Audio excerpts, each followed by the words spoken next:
Forewarn weather with 4-Zone weather, pinpointing conditions down to your neighborhood.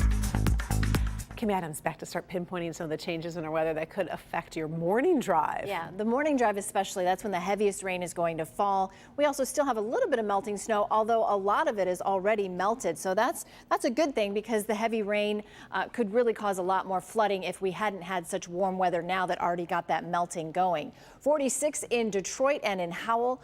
45 in Pontiac and 41 the current temperature in Adrian. As we mentioned at the top of the show, wind advisory will go into effect at 10 a.m. tomorrow. That's after the morning commute. Rain is the problem for the morning commute, and then wind will kick in, and the highest winds will be in the early afternoon hours until Thursday at 10 p.m. It includes all of Metro Detroit except the Thumb. So severe weather threats include wind and also the chance of some localized flooding, and we are in a marginal risk. If you look at the legend here, it goes all the way up to moderate and high. Marginal is the lowest threat level, and it's mainly north of I-94 or south of I-94, but it's something that we're going to definitely be keeping an eye on. So let's talk about the wind forecast.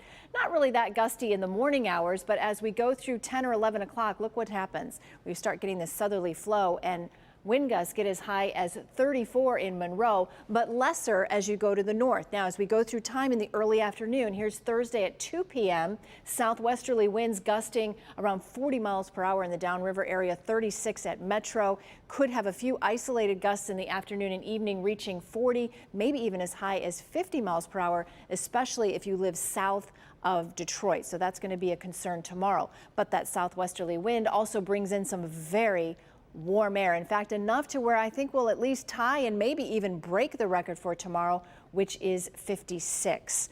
All right, clouds and radar forecast, and here you go. Here's the showers down to our southwest. Heavy at times. You can see the yellows and the oranges there. All of that will be moving in around 2 or 3 o'clock in the morning. So it is going to be a very rainy morning commute.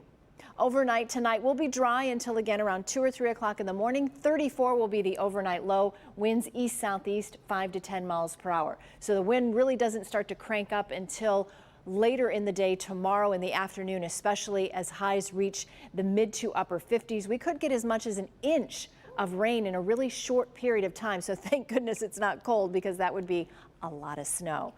Well, looking ahead, people keep asking, is winter over? Well, there's no sign of it in the near future anyway. A few flakes for Friday, briefly colder Saturday, but then look at Sunday, Monday, Tuesday, Wednesday, all in the mid to upper 40s, even back to 50 degrees by the middle of next week. Well, now would be the perfect time for you to download the Forewarn Weather app if you haven't already done so, because we do expect that heavy rain tomorrow morning, and you'll know exactly when it's going to start and stop raining in your neighborhood with interactive radar right in the palm of your hand. It's free, and you can search it in your favorite app store. Just type in WDI.